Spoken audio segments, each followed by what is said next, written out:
Que hay, hermanos, un saludo, Dios les bendiga, espero que estén bien. El día de hoy quiero tratar esta pregunta acerca de el tema de la adoración a Cristo, es decir, la adoración a Cristo es un tema totalmente emocional o es algo totalmente intelectual, es decir, adorar a Cristo es algo intelectual o emocional. Ahora bien, debemos entender de que los problemas están o las complicaciones, dificultades llegan cuando nos vamos a un extremo, es decir, al intelectualismo o al emocionalismo. Ciertamente, en la adoración a Cristo no puede irse a ninguno de los dos extremos, sino que la Escritura nos demuestra qué es primero y qué es posterior a eso. Primeramente podemos entender de que el intelecto es llenado, es influenciado y ordenado por la Escritura, y luego de que la Escritura y de que las maravillas del Señor, los versículos bíblicos, las doctrinas llegan a nuestra mente, nuestras emociones responden a ese conocimiento, a esa percepción que tenemos de Dios, la cual se expresa a través de la palabra del Señor. Dice Romanos 12, versículos 1 y 2, dicen: así que, hermanos, os ruego por la misericordia de Dios que presentéis vuestros cuerpos en sacrificio vivo, santo, agradable a Dios, que es vuestro culto racional. No os conforméis a este siglo, sino transformaos por medio de la renovación de vuestro entendimiento, para que comprobéis cuál es la buena voluntad de Dios, agradable y perfecta. El versículo 1 dice el apóstol Pablo que debemos entregarnos al Señor en sacrificio vivo, es decir, nuestra vida debe ser un sacrificio entregado a Dios, sacrificio vivo, santo, agradable a Dios, que es vuestro culto racional, es decir, Dios es el culto que estará constantemente en nuestra mente. Él es el que debe ocupar el lugar en nuestra mente. Y el versículo 2 habla acerca de que el Señor renueva nuestra mente y de que debemos estar dispuestos a no conformarnos a este siglo, sino en vez de conformarnos a este siglo, llenar la mente de las cosas de este mundo o de la corriente del mundo que va a espaldas a Dios. Debemos transformar nuestra mente con la renovación de nuestro entendimiento, es decir, la renovación del entendimiento, comprendido que en el versículo 1 el Señor dijo de que Él era nuestro culto racional, de que el sacrificio, somos un sacrificio vivo, santo, agradable a Él, pero Él es nuestro culto racional, y a través de entender de que el Señor es nuestro culto racional, nosotros renovamos nuestra mente y constantemente estamos en esa renovación, en ese proceso de santificación, en ese proceso de crecimiento espiritual, buscando la estatura de la medida de Cristo. Entonces, podemos comprender de que la adoración no es un acto emocional en sí, sino que es un acto intelectual, y luego de que llegamos al acto intelectual entendemos las maravillas del Señor, sus doctrinas, la gracia, lo que Él hizo por nosotros al entregar su vida en la cruz y apartarnos, preservarnos y entregar esa gracia a través del Evangelio. Entendemos que a partir de eso nuestras emociones son influenciadas por ese conocimiento que tenemos a través de la palabra del Señor, es decir, las emociones responden al conocimiento que el Señor nos transmite a través de su palabra. No puede haber una adoración, no puede existir una adoración, mejor dicho, sin un intelecto, sin un conocimiento claro de quién se está adorando, de a quién se está adorando, de por qué se le está adorando. Esto es algo lógico, es algo que fundamenta las bases de una verdadera adoración, porque alguien dijo una vez: si no estudias los atributos de Dios, no estudias la doctrina de la Biblia, las doctrinas bíblicas acerca de quién es Dios, no es que no vas a tener ideas acerca de Dios, sino que tus ideas van a ser erradas. El hombre siempre va a hacerse un panorama según lo que él cree de lo que es un Dios, de cómo actúa el Señor, pero la doctrina, la Biblia, sus escrituras, las escrituras del Señor nos ayudan, nos revelan cuál es el carácter del Señor, cuál es el verdadero personalidad, cuál es la verdadera esencia de Dios, cómo es Él literalmente, y no cómo creemos nosotros o qué esperamos nosotros de Dios, sino cómo Él se reveló en su palabra. Y todo esto nos ayuda a comprender quién es Dios y por qué debemos adorarle y qué debemos adorar de Él: su justicia, su amor, su misericordia, incluso su ira, porque si Dios no fuera un Dios que se aira por la maldad, sería un Dios injusto, porque si yo digo amar a mi esposa o a mi mamá o a mi papá y no me molesto porque ellos reciban una injusticia, porque ellos pasen por un momento difícil o no reacciono a eso, entonces indiferencia y ahí no hay amor. En este caso la ira y el amor están relacionados porque la ira demuestra el aprecio que una persona puede tener por otra cuando esa otra se ve afectada o se ve golpeada negativamente por cualquier factor o circunstancia. Así que entendemos que la ira de Dios también es un atributo digno de ser adorado. Entonces, volviendo de nuevo al tema, comprendemos de que la adoración a Dios no es algo intelectualmente vacío, simplemente un intelectualismo, porque si fuera intelectualismo, entonces literalmente no tendríamos emociones y seríamos una especie de máquina que solo almacena información, que solo tiene en su mente información y que no reacciona de forma vívida, de forma espontánea y con las emociones. El Señor dice en su mandamiento de que debemos amar al Señor con toda nuestra fuerza, con toda nuestra alma, con todo nuestro corazón, con toda nuestra mente. Es decir, el Señor ciertamente no quiere robots, personas que solo almacenan información y de forma monótona repiten cosas, repiten adoración. No, el Señor no quiere robots, sino que quiere personas que también tengan emociones, que del corazón le adoren, pero un corazón que ya ha sido renovado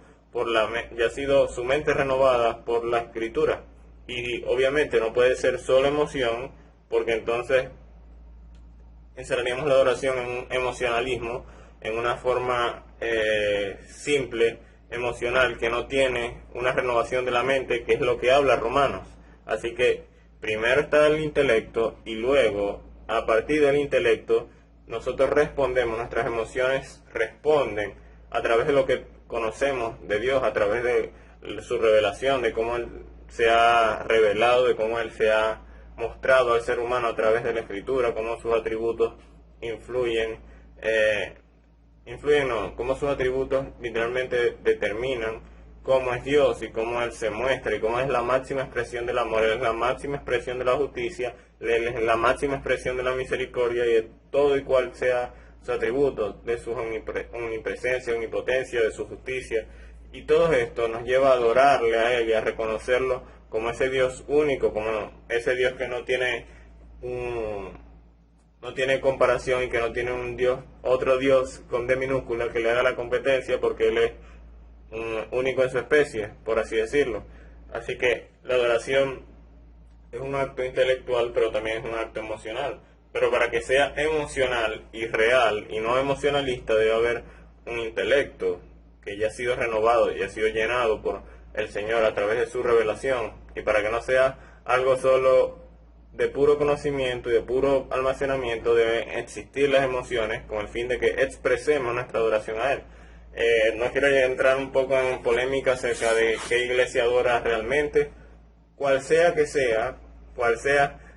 fuere, nuestra expresión en adoración a Él debe estar ordenada por la Escritura. Debemos mantener el orden en la iglesia, obviamente, así como Pablo le dice a los corintios: miren, si van a hablar en lenguas, no hable 2, máximo 3, porque si alguien pasa, va a decir, bueno, esta gente está loca, todo el mundo hablando en lengua, en idiomas, ¿qué está pasando aquí? Obviamente, el hablar en lenguas, ya eso fue algo que pasó, ya eso era una revelación, era una acción, un don para la iglesia primitiva, y el don de lengua no era una cuestión de éxtasis o de experiencia personal de una persona para mostrarse como el más espiritual. El don de lenguas tenía la función de predicar las maravillas de Dios para los gentiles, para las personas que no hablaban el idioma hebreo, pero no era una cuestión de determinar quién era más espiritual que otro, cómo ese bautismo del Espíritu Santo determinaba la salvación. Esto es una cuestión desviada, es una cuestión que ha hecho daño a la iglesia. No me quiero enfrascar en esto del don de lengua, solo lo que quiero decir es que el principio del orden en el culto, así como Cristo lo expresó, así como Dios lo expresa en su palabra a través del apóstol Pablo, también debe estar en la iglesia al momento de la adoración. También debe estar en la iglesia al momento de que una persona adore al Señor. Canto congregacional, no voy a decir de que solo debe adorarse al Señor con piano o sin guitarra, batería, porque esos son instrumentos que solo mueven emocionalismo. No estoy hablando de eso. Cada iglesia tiene su costumbre, ¿no? Pero cualquiera que sea la práctica litúrgica, cualquiera que sea la práctica del Señor en una iglesia, debe estar ordenado por la Escritura. Es decir, cualquier forma de expresión de adoración que pueda tener una iglesia, una congregación, no puede estar contraria a la Biblia y al orden que debe existir en la casa de Dios. Dice la Biblia que Dios es un Dios de orden y de que Él obviamente quiere que la adoremos, pero que la adoremos en espíritu y en verdad. Es decir, no solo con las emociones nada más, ni solo con el intelecto nada más, sino en espíritu, espiritualmente, entendiendo en ese contexto de que Dios es omnipresente, Él está en todas partes, que es la historia de la samaritana en Cristo, y en verdad, con una vida íntegra, una vida que intenta agradarle a Él, no una vida perfecta porque es imposible, pero sí una vida que lucha contra el pecado, que busca la santidad y que quiere agradar al Señor honestamente. Pero para eso hay que entender la Escritura y hay que entender de que Dios quiere que luchemos con el pecado y que avancemos, más bien cada vez escalemos peldaños para acercarnos a la medida, a la estatura de Cristo. Así que obviamente la adoración es un acto emocional e intelectual, pero primero el intelecto debe ser lleno por el conocimiento de Dios y las emociones responden a este intelecto, a este conocimiento, el cual no es solo conocimiento vacío, sino es un conocimiento acerca de Dios, de quién es Él, de qué hizo por nosotros, qué quiere Él de nosotros, qué espera Él de nosotros y cómo podemos no retribuir, pero sí actuar de forma agradecida, de forma en que lo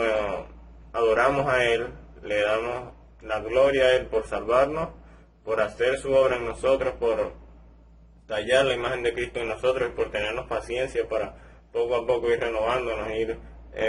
transformando nuestro entendimiento. Y eso es lo que más o menos podemos entender acerca de esta afirmación, ¿no? Y bueno, es complejo. La adoración como un tema es muy amplio, sea que estés en un ministerio de alabanza, o seas un creyente activo en tu iglesia. Debemos entender que el Señor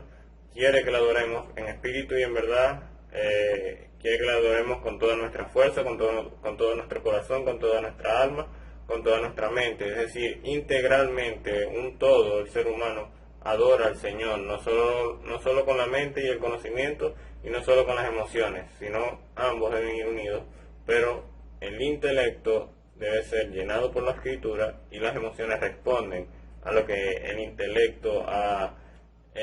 sido influenciado, ha sido llenado con el conocimiento de Dios, porque si no vas a terminar adorando a una percepción falsa de Dios, y eso es idolatría. Muchas veces se cree que idolatría es simplemente hincarse ante un Dios o ante una imagen, un Dios con D minúscula, o ante una imagen o ante tal cosa, pero la idolatría es mirar y observar cualquier atributo de Dios o mirar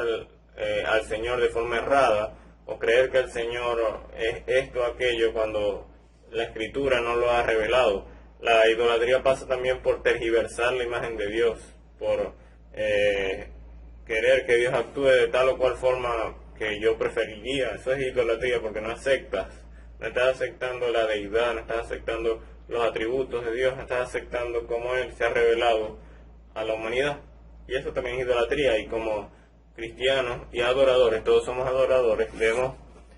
cuidarnos de esto. Pero para cuidarnos de la idolatría debemos más bien ir a la palabra y entender cómo el Señor se ha revelado y cómo Él es una integralidad. Él es 100% santo, 100% justo, 100% misericordioso, 100% ira, 100% amor. Él es la máxima expresión de cada uno de sus atributos y por eso Él es digno de ser alabado. Como sabemos que Él es la máxima expresión de